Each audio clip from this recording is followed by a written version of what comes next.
Good afternoon, everyone. I welcome you all to ET Telecom webinar. To present this webinar, I welcome Mr. Tilak Raj Dua, Director General, TAIPA, on the topic Significance of Draft NDCP 2018 for Developing a Robust Digital Telecom Infrastructure. There will be a presentation on the topic followed by a question and answer session wherein you may submit text questions to today's presenter by typing your questions into the questions pane of the control panel. You may send in your questions at any time during the presentation. We will collect these and address them during the question and answer session at the end of the presentation. Now I request Mr. Tilak Raj Dua to start the presentation. Over to you, sir.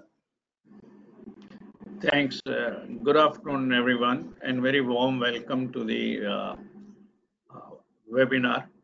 This is a very special occasion for me to address a very significant and a very important matter, which is called the NDCP, and how do we develop and how it is helping development of the robust telecom infrastructure. First of all, let me introduce what is this NDCP. NDCP is National Digital Communication Policy. This is the right word which has been coined by the department. Earlier, we used to call it a National Telecom Policy, which is the right word is the National Digital Communication Policy, which will definitely need because we are now moving from a voice-driven economy to a data-driven economy. So therefore, I will address in view of this policy, how it is going to help a creation of a robust telecom infrastructure to go forward to create a digital society and also ensure the broadband, which is the main theme of this NDCP or broadband for all. Let me move over to the slide by slide. What I propose to cover in the next 20 to 25 minutes is to give you the tower landscape, how it is growing, what are the key trends which are helping to grow. Therefore, what are the issues and challenges which are coming on the way of the infrastructure industry, and what does the draft National Digital Communication Policy has in store for the infrastructure industry as such. Let me start with the telecom tower industry overview.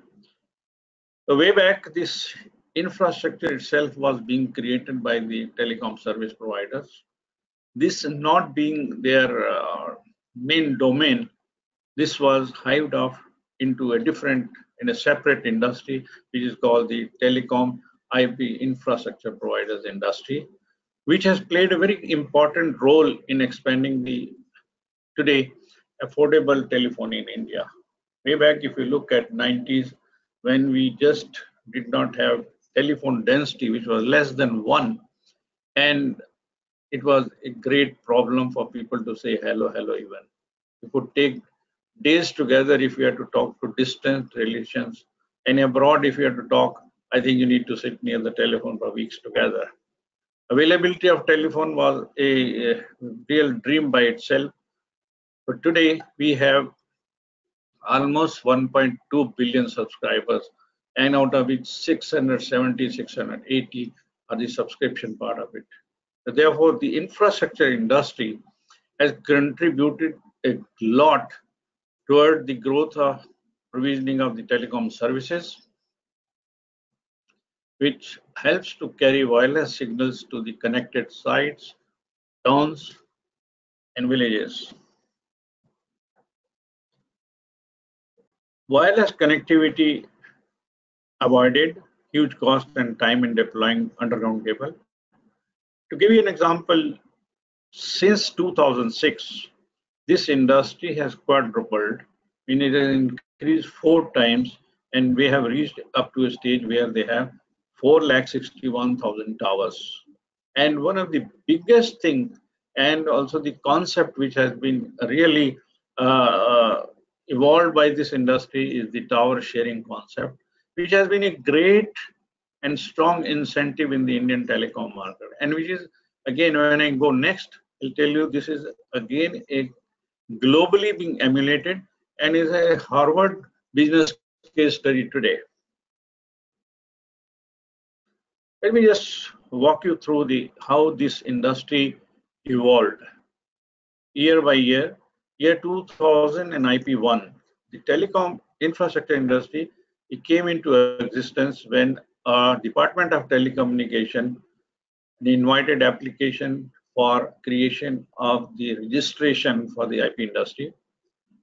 Before that, as I explained to you, the telecom service provider were only provisioning those infrastructure and towers like a passive infrastructure on their own, and there was absolutely no sharing because of the competition between the telecom service provider. Pre 2005, there was no sharing.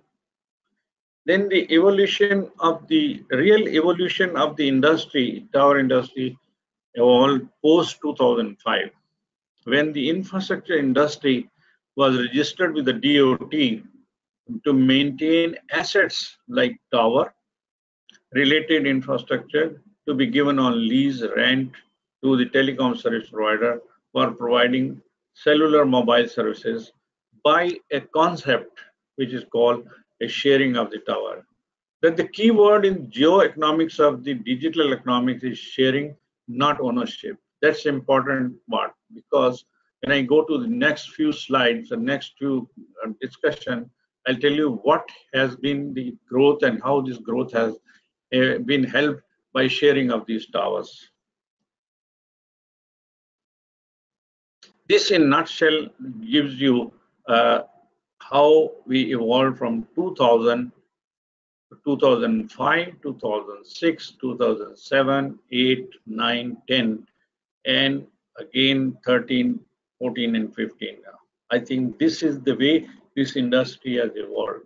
Today we have six, earlier we used to have six of the infrastructure providers like American Towers, Bharti Infra, Indus, Tower Vision, Reliance, and GTL. These are the six members were there, but slowly on a consolidation, these numbers have now shrink to four of them. Now I've been talking to you guys on the sharing. What is the sharing model, which is a key driver for growth? Sharing model which allows telecom tower sites to host active network components of multiple telecom service providers, which means one tower can cater for multiple telecom service providers. Under this model, the basic crux is that we provide a non-discriminatory and transparent access, and in a very cost-effective manner. Beside this, the infrastructure companies provide an integrated neutral host platform that is used by diverse and often competing operators, which means there is a distinct difference between the infrastructure guys and the telecom service providers. So therefore, the telecom infrastructure guys create a neutral host program which is shared amongst the telecom service provider on a non-discriminatory and transparent basis. This concept, as I said earlier, is being emulated globally, and it is today is a Harvard Business School case study. This model, in one of the analysts, has resulted in the saving of around 23,000 crore rupees for the industry, overall industry. It does help. There are certain benefits. It reduces the capital expenditure, faster rollout, immediate time to go to market, there's improved service quality, and also reduces the cost itself. Now, there are two types of sharing. I've been talking to you guys on the sharing part of it. There are two types of sharing.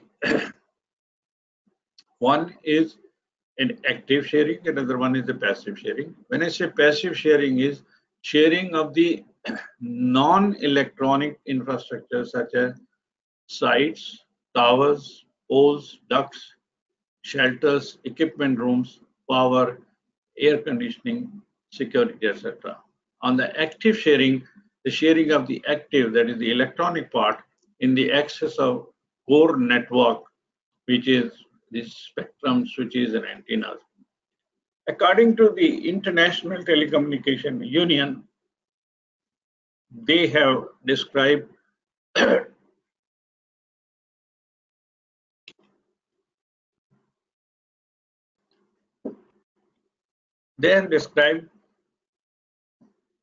infrastructure sharing is to lower the cost of deploying ICT broadband network to achieve widespread and affordable access to broadband services. Very important to facilitate towards the growth of the deployment of the broadband network by the help of the infrastructure sharing. International Telecommunication Union is the union which has 192 members across the globe. These are all telecom companies. So according to them, this is the definition, this is the way they describe the sharing itself. The significance of this, because this is why I am putting a lot of emphasis on the sharing, is because this is the model which has not been yet emulated globally, and it has more and more companies are sharing the network now. There is an increase in telecom infrastructure. Infrastructure sharing is inevitable if we are looking for the growth in the telecom sector. Now, let me just walk you through the global scenario. Give me an example in Nigeria. Because of the continued erosion of the profit margin as well as the average revenue per user, which is shrinking year-on-year basis and encroaching premium services, the network sharing appears to be increasingly becoming inevitable there. Brazil is another example where it is represented primarily by a national telecom agency which is called Anatel, has historically been creating regulatory mechanism. They're thinking of creating a regulatory mechanism to promote infrastructure sharing. Denmark, Kuwait,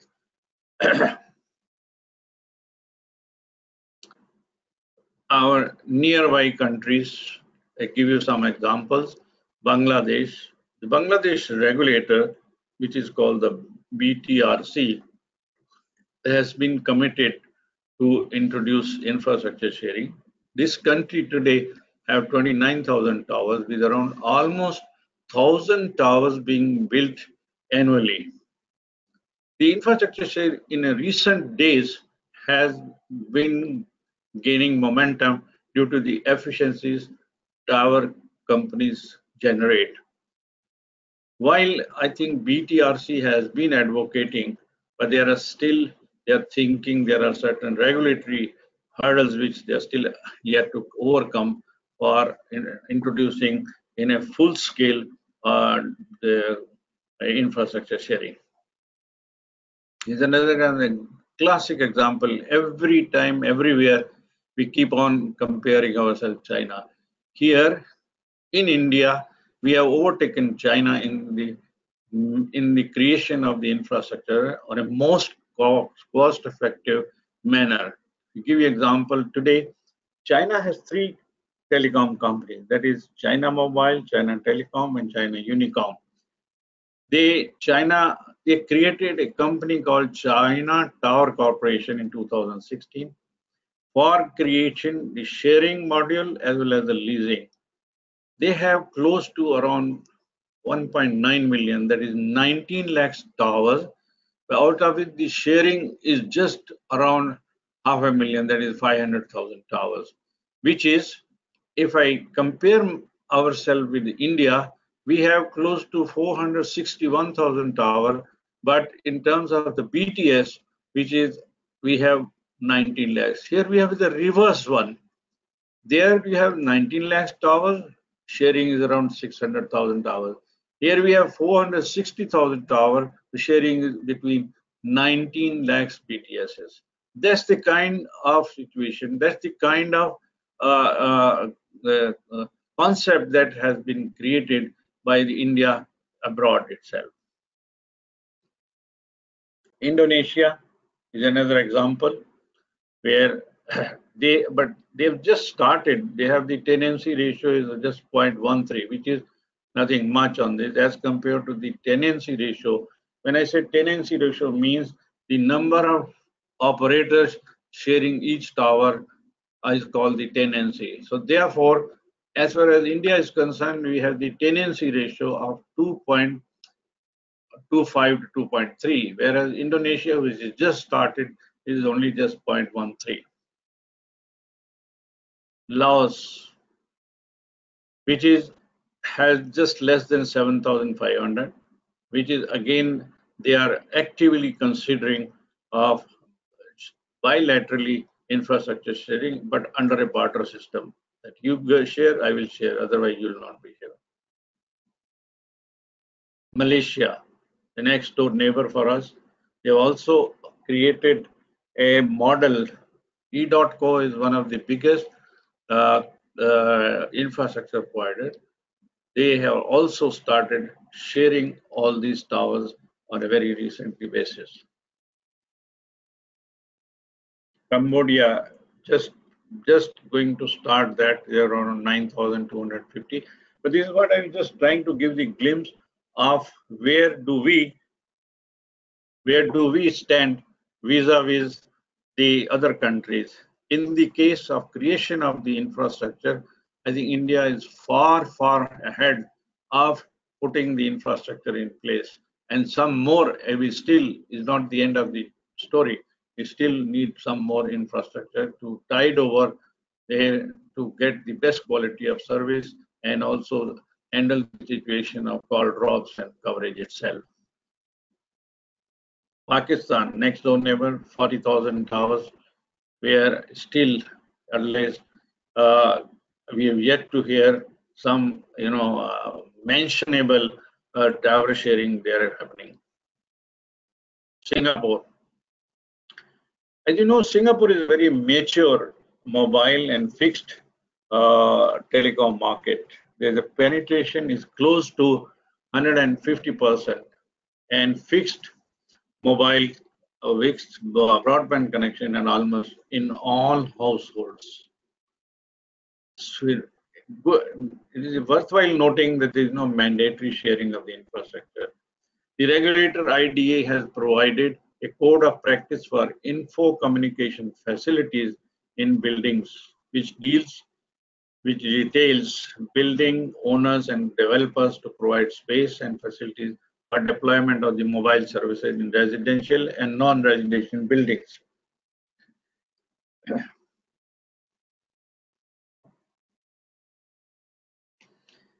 Just to run through various other countries like Canada, Nepal, Sri Lanka, South Korea. Some of them are really advanced countries like Canada, like South Korea, but this model is still being emulated and is still in the infancy stage. But they are coming out with this kind of model and trying to emulate that model, what we have done a few years back. Now, there are certain regulatory controls somewhere between the line and the infrastructure sharing, which I have given a chart. Like, are the regulators mandating? Some countries, yes, some countries, no. Like I have given Australia. Has the sharing been approved? Yes. Austria, Denmark, England, Germany, Sweden, like India, we have a regulator, though it is not mandating, but is expected that the TSPs, the IPs will create an infrastructure and will continue to share with the TSP, which is the best model. And as I told you, the sharing model or the tower in the infrastructure industry is not within the domain of the telecom service providers, because they have different areas to work with that. Now, let me just give you what are the drivers for the tower growth. Today, if you compare the data growth and the mobile data consumption, if you compare with South Korea, which is a leader in this, Japan, China, US, together we in India, India is the country which is topping the list for data consumption in this country. which is the mobile data which is being consumed, is up from, if you look at, from January 2016 to January 7, there's been an increase, huge increase of almost 500% on this. The 2015, if you compare, it was 150 petabytes, and 2020 it is expected 1,700 petabyte. The data traffic, you see, today we are coming out of the voice-driven society. Voice, we started with the voice in 1990s, 91, 92. When the voice was important, people had to say hello to each other. People were wanting to talk to each other. Therefore, now we're moving away from voice to data. When I said voice to data, means earlier we were talking of kilobits. Now we are talking of megabits, and then we are talking of gigabits and petabits and this. So this is the kind of growth that is happening in data. Now, to meet such a requirement of data, there is a huge requirement and a robust requirement of the telecom infrastructure, which is what this industry has been able to cope up with and is trying to cope up with it, and also trying to create an infrastructure which can meet such a huge requirement. As I told you, the number of subscribers,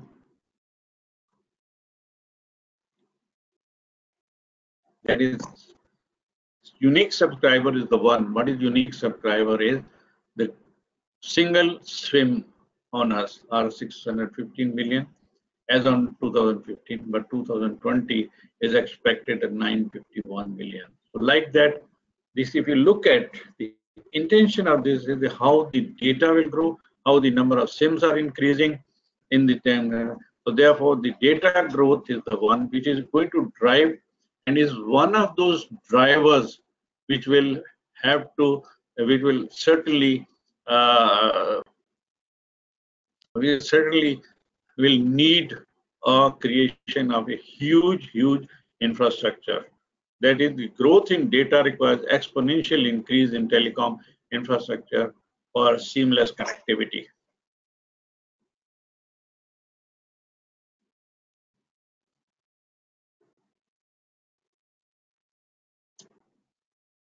I just give you example from 31st December 2016.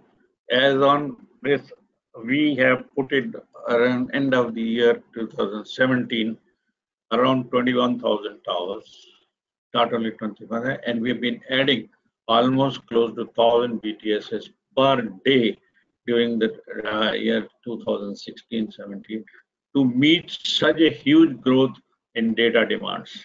The towers are projected to cross, I mean, there's another projection that we have around 460,000, so likely to cross 500 million by 2020 to meet the requirement of the smart cities, digital India, 4G proliferation, 5G, and the new technologies level also. Now let me just give you a flavor of the fiberization. Where do we stand today? I think if we are thinking of introducing 5G, what we are thinking of to meet huge data requirement, which is decreasing from exabyte to petabyte, there is a definite need for creation of the fiber, and connecting fiber to the tower is going to be there. But today's scenario is a real grim picture of this, is that if you compare with the US, China, and Japan, 75 to 80% of the towers have been connected with the fiber. In Korea, around 70%, and India, which is less than 20% towers are connected with fiber. Now, if you look at the population index, population versus the cumulative fiber deployed, I think we are very badly off on this. If you look at US, it is 1.3x, and if you look at China, it is 0.8x. We are 0.1x. So therefore, what I'm trying to say, to meet the requirement of data, meet the requirement of 4G, meet the requirement of 5G, there is a definite need for creation of a robust telecom infrastructure, including the fiberization of the towers. These are, just to summarize, what are the drivers and the key trends which are helping the tower growth. Today, as I said, high-speed data networks will drive the backhaul fiberization. Therefore, if there's a high-speed data network, you need a backhaul which needs to be fiberization. There are today, as I told you, around 25% of the sites in India have the optical fiber connectivity. Then there is spectrum investment. Acquisition of the additional spectrum will drive. Now, both the spectrum will be driving the network expansion by incumbent and push telecom infrastructure investment. And there is a network coverage requirement, 3G, 4G, and 5G. Then there is an in-building solution to improve the quality and capacity of the network. Then public sector investment, that is again the government network which is coming in the National Optical Fiber Network, which is called BharatNet. Now, having covered all this, we are still passing through a very critical and challenging phase where this industry needs the help of the states, because these are more state-related issues. Although the central government has done their bit, they have been proactively setting the guidelines, the directions, everything, but the states have yet not aligned with those central directions, which is called the Central Government ROW November 2016 guideline. There is a huge delay in issuing the permission due to lack of the single window clearance. There is a restriction on location of the telecom infrastructure. Besides that, exorbitantly high and multiple charges. Not only that, suddenly the local bodies, the corporation, the panchayats resort to an ad hoc coercive action by local bodies. Multiple policies by each of the local bodies in the states.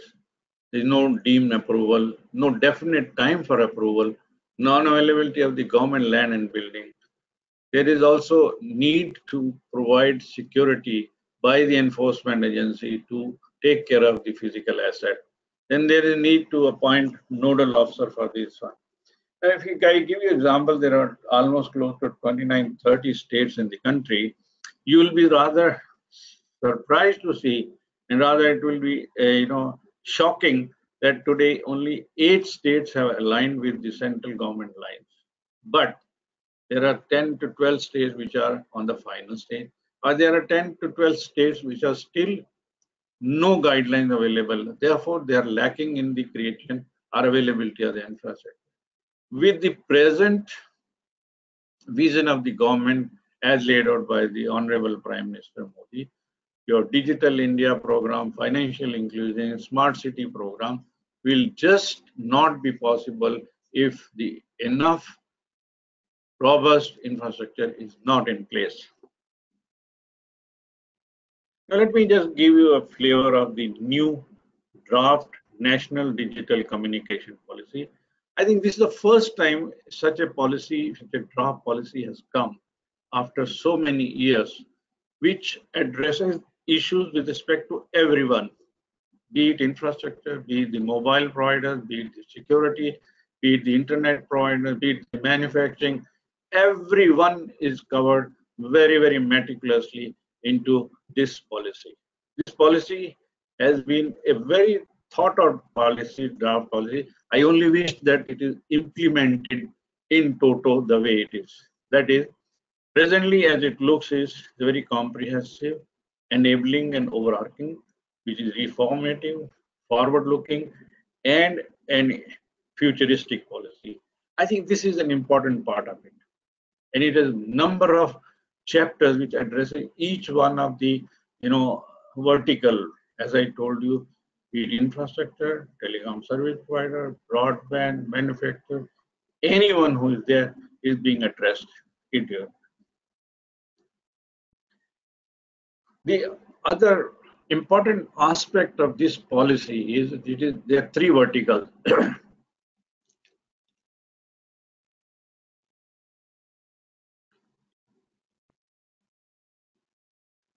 three verticals which connect India, propel India, secure India. That's very important. I think with three verticals, it is totally addressing what is required to be seen through. Is connect India means there need to be a universal broadband coverage of 50 megabits per second, 1 GB connectivity to Gram Panchayat, enable 100 Mbps broadband on demand, availability of 5 million hotspots for Wi-Fi throughout the country, and ensuring coverage connectivity to the uncovered area. Now, when I say propel India means to how, where if I have to connect the whole thing, provide Wi-Fi 5 million, 100 megabits broadband, there is a need for investments.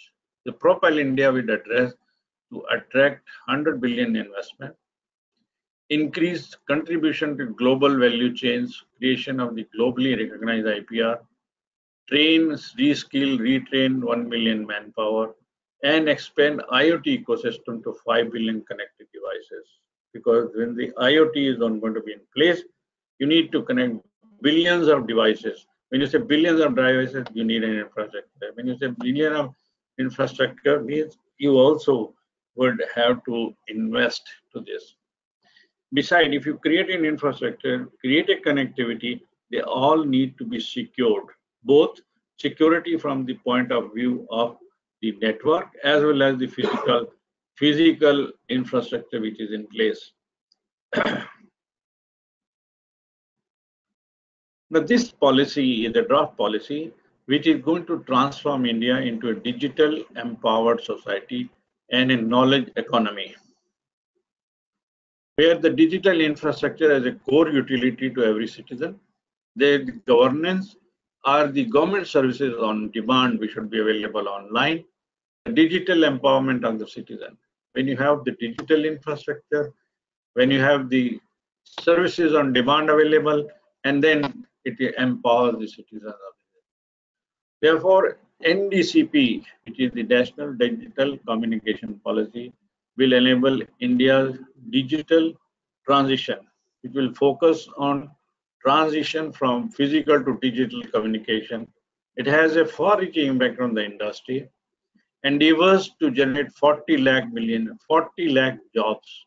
The policy will implement Digital India in totally by leveraging the potential of telecom. The sector, telecom sector is a critical enabler for creation of a digital India, and the policy will accelerate transition and transforming to a digital India program. Some of the broader objectives which this policy is going to address, I'll give you a little bit of where do we stand in terms of the indexes when you compare to globally.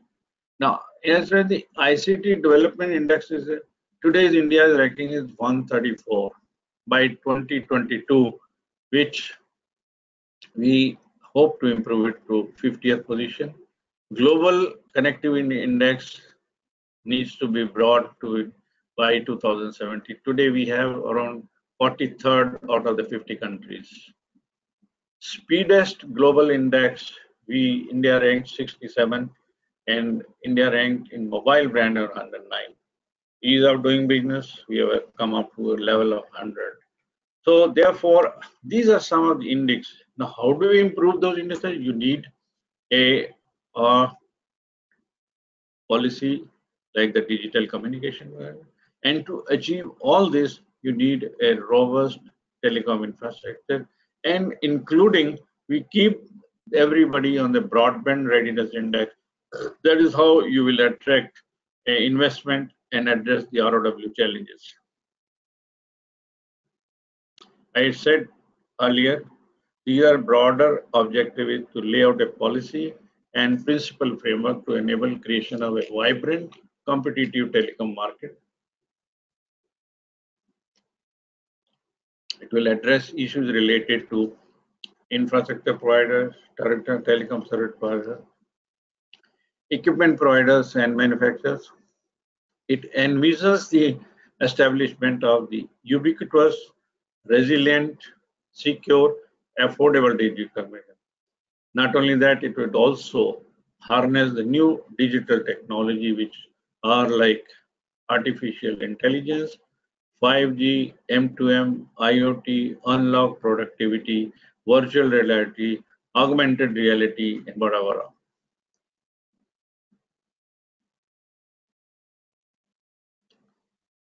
Now, the broad contours of this broad national digital one is how does it see the provisioning and creation of a robust telecom system. This draft policy envisages extending incentive and exemption for the construction of the telecom tower, extending accelerated right-of-way permission for telecom towers in government premises, which is a serious matter. Today, right-of-way is one of the serious matter. Then encouraging sharing of the active infrastructure by enhancing the scope of the infrastructure. See, present scope is only limited to a passive. Now, by enhancing the scope, you will be able to create a very, very high robust infrastructure, which will be not only available, but it will be shareable, passive as well as the active infrastructure. Besides, it will improve the quality of service, coverage, capacity, etc., etc. The infrastructure status, according to the telecom infrastructure, the status of critical and essential at par with other sectors. Most importantly, today the whole sector, be it in IP, be it the TSP, they are under heavy taxation and levies. I think this policy hopefully is going to address the rationalization of the taxes and levies. Now, secondly, also the security issue, both providing security, both the network security as well as the physical infrastructure security through the enforcement agencies. As far as the infrastructure providers are concerned, broadly it covers enhancement of the scope of the infrastructure provider by encouraging sharing of the infrastructure provider. Then fiberization of the tower. It's a very important thing, I think, which is worth mentioning and highlighting is the government is thinking of creating or setting up a national fiber authority, which will look after both underground and the overground telecom infrastructure, which will facilitate fiber to the tower program to enable fiberization of at least moving from 25% to the 60% of the towers which need to be fiberized. Then establishment of the mobile tower and ROW. Therefore, creating a broadband readiness index for the states, accordingly providing accelerated rights of way permission, creating a collaborative institutional mechanism. That means when I say today the center has proactively given those guidelines, but the states need to play the ball with them. Local bodies need to be aligned for providing common rights of way, standardization of costs, rationalization of that, and more importantly, the ease of doing business and also removal of the various barriers which are coming in the way of the approvals. It also addresses security of digital communication infrastructure, also addresses the approach toward what is the approach which is envisaged towards a sustainable telecommunication, which means the government is thinking of promoting deployment of the solar and the green energy, creating or generating awareness on hazards of e-waste, encourages use of small cell, fuel cell, etc., and also encouraging usage of the now state-of-art batteries like lithium-ion batteries, which have a very long life of 7 years with a very fast charging cycle. So therefore, this will also help creation of the sustainable telecommunication and provide a diesel-free situation in the country. There are certain other legislative reforms which are being thought of, making some amendment in the Indian Telegraph Act, restructuring of the legal and licensing regulatory framework, and unbundling of the different layers of the infrastructure, which means network layer separate, infrastructure layer separate, service layer separate, or application layer separated. through a differential licensing, which means that each layer, if it is to be created, differential licensing would be required. Some financial incentives are being thought of, extending incentives, rationalization of the taxes, incentivizing promoting the fiber connectivity,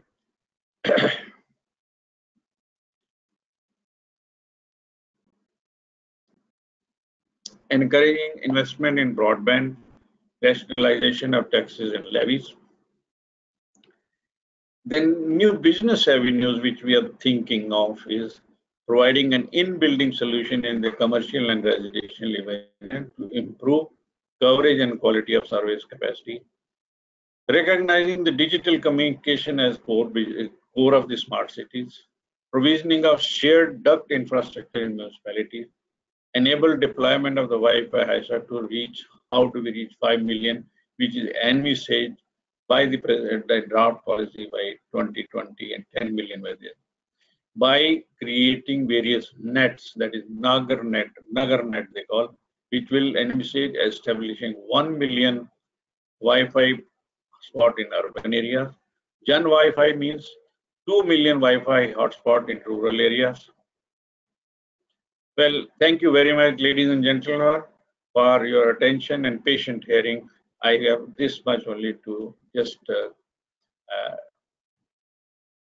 share with you guys. Thank you so much. Yeah, thank you, sir. So, now we are opening this session for question and answers. We already have received a lot of questions. First one is from a telecom infrastructure perspective, what are the things that the NDCP may have missed?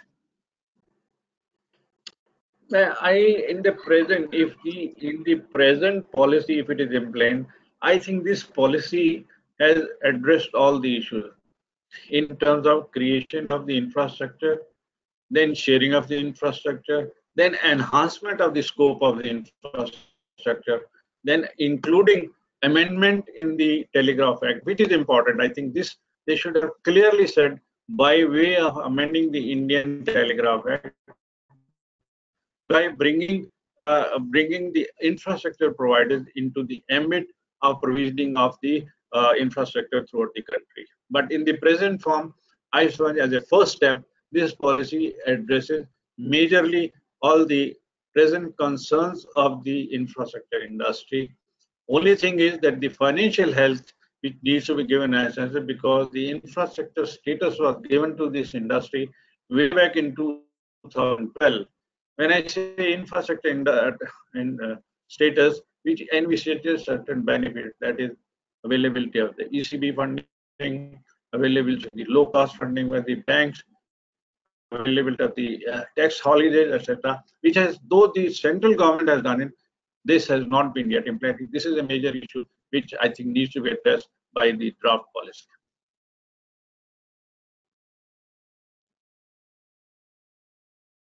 Thank you. Yeah, next question from Srinivasan. Any targets set in NDCP for converting conventional power to hybrid or renewable power? You see, this is a very good question. I think way back in 2012, the regulator and the policymakers had put certain targets of rights everywhere, that with the by phase manner, which was suo moto, was again by industry by itself came out voluntarily, and presently the regulator also recommended they do not need to put any target because the industry voluntary has been adopted. To give you example, today more than out of the 500, almost 500,000 towers, more than 100,000 towers are diesel free, which is a huge achievement on behalf of the industry. When I say diesel free means just a mini 1 liter of diesel is used by each of the tower. That is just to test the DG set. Since the electricity situation has considerably improved for the last 3 years, solar power is available in a plenty. We started with the 14 rupees unit in solar, but today it has come back to again a standard is now almost close to less than 3 rupees a day. So therefore, the regulator has already found, and the policymakers have found, proactively to reduce the diesel consumption and go towards a green posture by the tower industry. Thank you. Next, any other question? Yes, sir. Next question is also from Srinivasan. Can we share active infrastructure as per new NDCP? Please brief. If you look at the NDCP draft, it does say, one of the chapters says that they are going to enhance the scope of the infrastructure. Today's scope is infrastructure, guys, scope is limited to only sharing of the passive infrastructure. When I say passive, means tower, shelter, air conditioning, etc. By enhancing the scope is that they will allow sharing of the radio network also, which is called the Node B, Node C, RAN, etc. They will allow that sharing also. In fact, they will also, in the moment they introduce the in-building solution, which will again be a part of the active sharing. Therefore, the availability of the in-building solution will certainly improve the quality of service, beside increasing the capacity and quality of the service available by making sure that the active network is also allowed to be shared. Thank you. Next question is from Subramanian. Should the fiberization of base stations be increased to 80%? It's a very good question. If I look at my presentation, as I gave you the comparison, if you compare US and Japan, they are around 80% fiberization of the BTS and the tower has been done. Whereas in case of India, we have just less than 25% towers which are there. Is basically because there are certain right-of-way issues available, because the availability of the right-of-way from the state government, the central government proactively had done their, they have given the guideline. Now the states, even though the center has laid out the guideline, center has also laid out the tariffs part of it, but the states still not aligning with those guidelines. Therefore, that is the thing. But the policy any stages, at least for the next 3 years time, to at least fiberize those towers around 60% of them. Because it's an important point is that we are thinking of introducing 5G. We are thinking that the data is exploding, and is therefore there is a need for high bandwidth, which is only possible through the fiber. And the fiber is only possible if the state government and the central government or the union territories help us to get the right of way. Next question. Next question. One more question from Subramanian. What is the role of power sector in increasing fiberization utilization, OPGW and ADSS cables?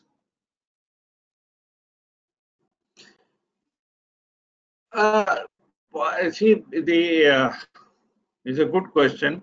The power sector, most of the states, they have allowed putting the fiber on the poles itself by making use of the over-the-ground fiberization, which it does help. But again, it is required is because here when you put the fiber, you need to do survey. Where is the traffic? Where do you want? And what is going to be the subscriber base there? What is the kind of bandwidth requirement? Wherever it is possible, power sector's availability of OPGW and also the availability of poles, like Odisha is a classic example, Assam is a classic example, where they have allowed poles to be used for OPGW. But again, there is an issue with regard to the tariff. I think the state government because the electricity board is a state subject.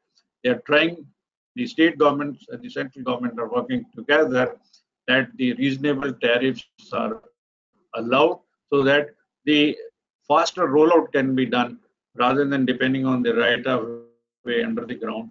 The poles can be used for hanging those fiber cable through and connecting them to the tower. A question from Ganesh. Thank you. Does the policy also covered smart city infrastructure integration with telecom structures? You see, again, I think let me just explain to you what smart city has number of verticals. It doesn't have one vertical. As far as if I take a vertical means, if you say intelligent transport system, sewage disposal system, water distribution system, traffic system, and again the pollution control, many things are there. But as far as at the back end is what you need is a real robust telecom infrastructure.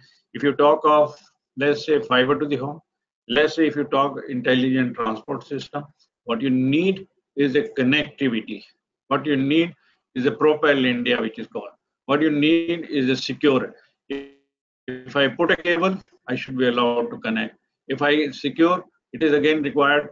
Now the new technologies like M2M, IoT, artificial intelligence, all that is coming is you need an infrastructure for all this. Therefore, I think the way forward is for the smart city. As far as the connectivity is the major thing which has to be, which is I think will be taken care of if this policy. I'm again and again using if this policy is implemented faithfully. Next question from Udit. What is the projected number of towers by 2022 and what percentage by telecom service providers? You see, there'll be today, as I explained to you, is around 460,000 towers we have. When you say 2020, you said 2020 or 2022? Is around 2020. 2022, sir. 2022.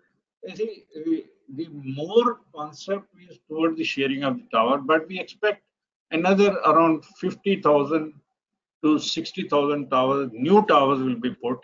Not only those towers, there will be different types of, there will be smart tower, there will be pole type of tower, which will be required for creating the smart infrastructure like IB in building solution, micro cells, pico cells, and CCTVs, etc. You will need those kinds of towers, not those huge towers which are required. If you look at the today's news itself, Lutein zone, they have put this very smart tower which has all the elements. These are the CCTV, they have the cameras, they have everything available on that.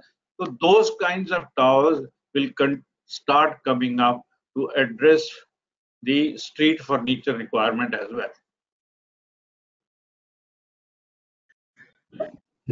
Question from Samar.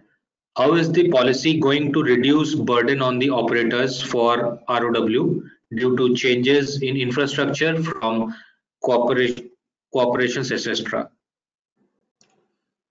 See, as far as the infrastructure is concerned, even today, there is no burden on the telecom service provider. The whole infrastructure is being provided by the infrastructure provider. If you look at recent merger of Idea and Voda, which they had some towers as the telecom service providers, which have been hived up and bought over, merged with the infrastructure provider. So therefore, as I told you, the domain expertise for providing the infrastructure provider lies with the infrastructure provider. Their main domain expertise, the marketing and creation of the business for themselves, increasing our subscriber, putting the new technologies. So therefore, the main role which is being seen ahead to meet the new technologies, creation of the robust telecom infrastructure and the smart infrastructure to meet the digital India, the financial inclusion, those programs is the forefront will be the infrastructure providers only. Thank you. Question from Ronak. Is it 5 million Wi-Fi hotspots by 2020? Seems challenging given the current Wi-Fi hotspots at less than 40,000 in India. Yeah, I think is a very good question. I agree with him. Today you have all put together throughout the country is less than 50,000 hotspots are there. It's a very ambitious target of putting 5 million by 2020. I think I agree with Ronak. I think this is going to be really challenging, but all the same with the progressive policy, ease of doing business by the central government and the Department of Telecommunication, we should be able to create enough Wi-Fi hotspot in the country itself. But it's a challenge. Thank you. Any other question? So we'll take the last question. This is from Akhilesh. With emphasis on fiberization, smart city, and active sharing, do we see IP also participating in spectrum utilization? Sorry, I don't think as an infrastructure providers we will be involved into the spectrum part of it, because spectrum is a resource, is natural resource. It is only available to the telecom service provider who are the licensees and who buy the spectrum through an auctioning process. So therefore, we as an infrastructure provider have no role toward playing, buying or keeping or sharing of the spectrum with them. Thank you. Thank you, sir. With that, we'll wrap up today's session. Thank you so much. Thank you, Mr. Tilakraj Dua, Director General, TIPA, for the presentation on the topic Significance of Draft NDCP 2018 for Developing a Robust Digital Telecom Infrastructure. If you have any other questions, please send them at editor@ettelecom.com. It was an engaging and insightful talk, and hope all the participants have enjoyed this session. The recording of this webinar will be made available on ettelecom.com. Thank you everyone for joining us. Goodbye. Thank you, and thank you everyone for your attention and being with me. Thank you so much.